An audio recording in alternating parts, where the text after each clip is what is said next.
Ini sangat bahaya kegiatan ini dibiarkan di Jakarta, bisa-bisa mengundang murka Allah Subhanahu wa taala karena mereka mengundang LGBT yang ada di Asia Tenggara. Ketika diperiksa, macam-macam penyakit yang tak terlintas di pikiran. Orang kena LGBT ini berbisul otaknya. Orang bisul di lutut jadi otak. Oleh sebab itu LGBT tobatlah kalian, tobat. Bagaimana dengan Indonesia ini yang konon hampir 87% mayoritas muslim? Kenapa tidak membuat undang-undang anti LGBT ini? Kita patut mempertanyakan ini, Dewan.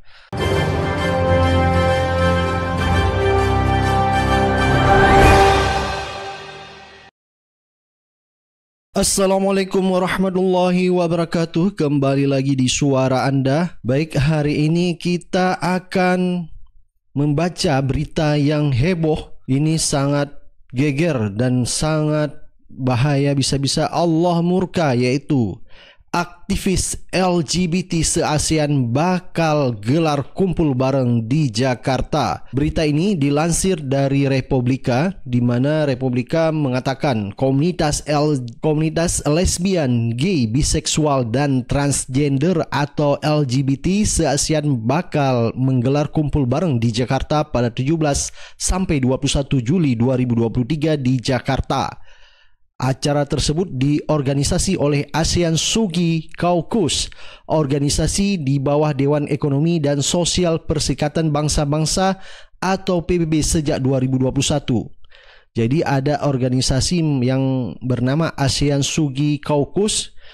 Organisasi ini di bawah Dewan Ekonomi dan Sosial PBB. Jadi organisasi ini sejak 2021 bersama Arus Pelangi dan Forum Asia. Waduh, ini bahaya sekali ya. Ini umat Islam, ormas-ormas Islam ini harus turun tangan menghalau jangan sampai acara pertemuan LGBT se-ASEAN ini berlangsung di Jakarta. Jadi di Instagram ASEAN Sugih Caucus, dia mengatakan, apakah kalian aktivis queer yang berbasis di Malaysia, Thailand, Laos, Singapura, dan negara lain di Asia Tenggara? Mari bergabung bersama kami dalam ASEAN Queer Advocacy Week atau AAW Juli ini, kata ASEAN Sugih Caucus dalam pengumuman di Instagram. Pertemuan yang bertajuk ASEAN Queer Advocacy Week merupakan tempat berkumpulnya para aktivis LGBTQ Asia Tenggara untuk saling berhubung serta memperkuat advokasi satu sama lain. Panitia acara ini tidak menyebutkan lokasi tempat acara ini, namun mereka telah memberikan informasi apa saja kegiatan yang dilakukan selama 5 hari.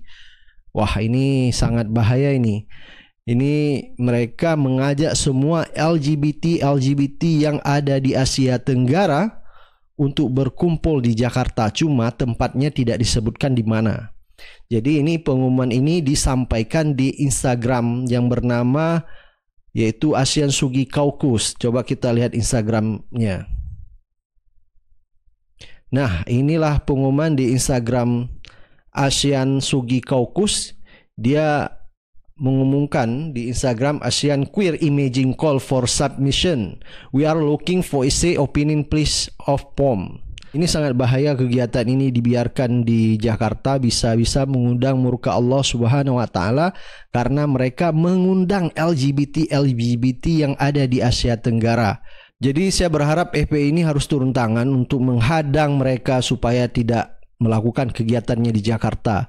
Yang anehnya juga Dewan terhormat kita DPR tidak membuat undang-undang anti LGBT, dan kita lihat ya, seperti di negara-negara Rusia sudah mengesahkan undang-undang anti LGBT, dan juga di Uganda bahkan di sana mereka akan menghukum mati LGBT.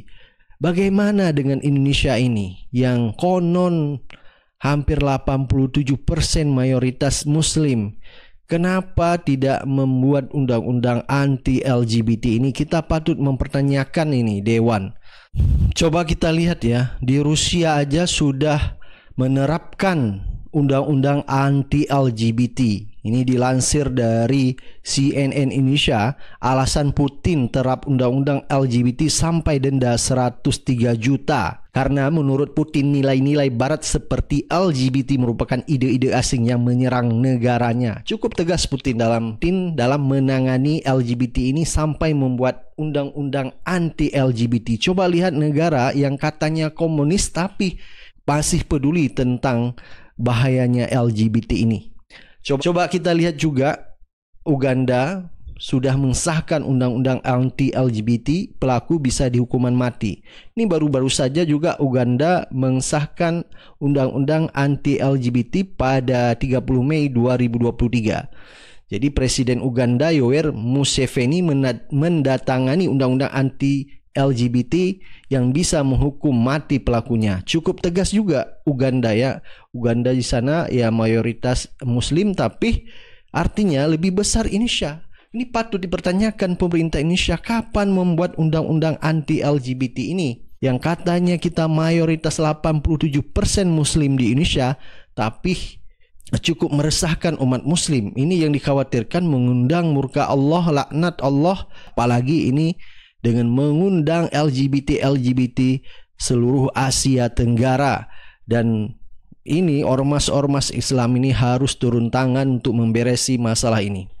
Dan seperti ustadz-ustadz kita ya, ulama kita, Ustadz Abdul Somad, Ustadz Hadi Hidayat sudah memberi pernyataan bahwa LGBT ini bukan pemberian, melainkan ini adalah penyakit. Penyakit LGBT ditulis dalam Al-Quran. Innakum la ta'tuna ar-rijala syahwatan min dunin nisa. Kalian mendatangi laki-laki bersyahwat tak mau pada perempuan.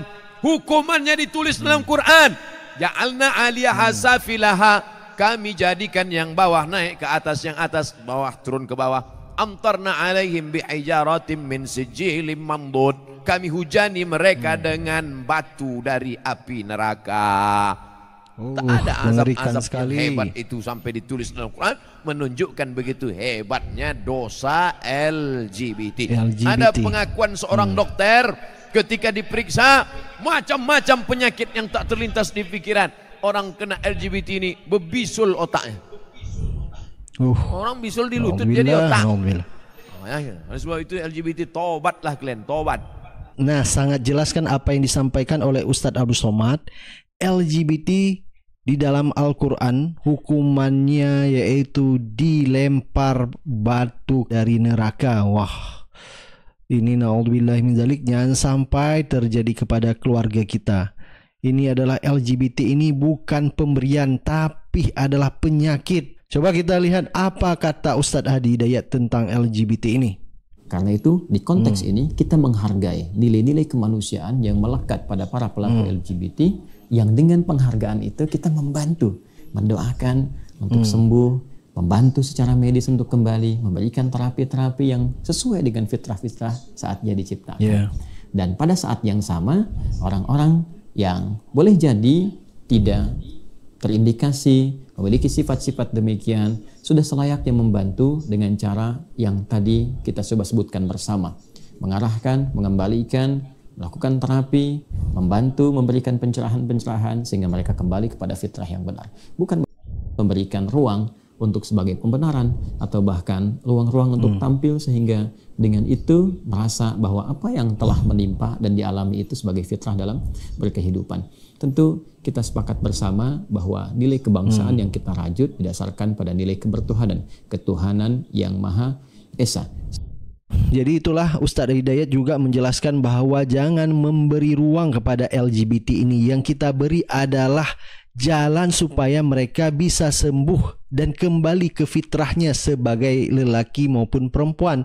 Itulah fitrahnya, tapi bukan diberi ruang bagi mereka untuk melakukan kegiatan-kegiatan yang seperti kita lihat tadi, yaitu mengundang begitu banyak LGBT se-ASEAN Tenggara ke Jakarta, dan ini sangat bahaya. Dia ada pendeta yang bernama Pendeta Ato, dia mengakui Muslim paling sengit melawan LGBT ini. Jadi kalau tidak ada Muslim di Indonesia, Anda bisa bayangkan menurut Pendeta Ato ini bahwa yang selalu menyuarakan menolak anti-LGBT yaitu adalah umat Islam, dan ini dipaparkan oleh Pendeta Atuk di depan jamaahnya. Di muka gereja itu bendera LGBT. Indonesia ini mungkin karena kita ketimuran, norma-norma masih kuat, dan mungkin juga ada kawan-kawan kita agama lain yang juga anti dengan LGBT. Kalau harap Kristen susah. Kristen ini paling gampang kompromi ketemu orang Kristen. Lihat aja gereja-gereja. Sorry ya, beta sana puji orang Islam gimana-gimana, tapi orang Islam tuh sulit loh terima LGBT. Kalau orang lain, agama lain seperti kawan-kawan kita Islam aja, itu ngotot loh, LGBT mereka perangi banget. Makanya kurang lebih 87% umat Islam di Indonesia itu yang mungkin bikin LGBT susah tembus. Lihat Kristen, bahkan ada pendeta-pendeta yang berdiri kok bilang LGBT itu gift dari mana? Ya, positif sekali komentar dari Pendeta Atuk bahwa LGBT itu bukan gift. Pendeta Atuk itu mengakui dengan adanya umat Islam yang selalu menolak kedatangan LGBT dan patut dipertanyakan kepada umat Nasrani, kata Pendeta Atuk. Tidak sesengit umat Islam yang menolak kedatangan LGBT, dan kita berharap semua umat beragama yang ada di Indonesia ini bisa menolak kedatangan LGBT ke Jakarta yang diadakan pada 17 sampai 21 Juli nanti ini. Dan kita berharap ormas-ormas Islam maupun semua ormas umat beragama di Indonesia untuk menolak kedatangan LGBT ini.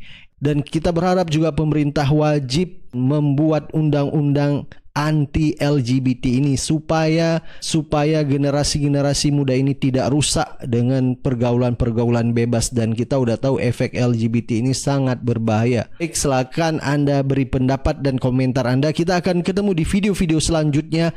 Assalamualaikum warahmatullahi wabarakatuh.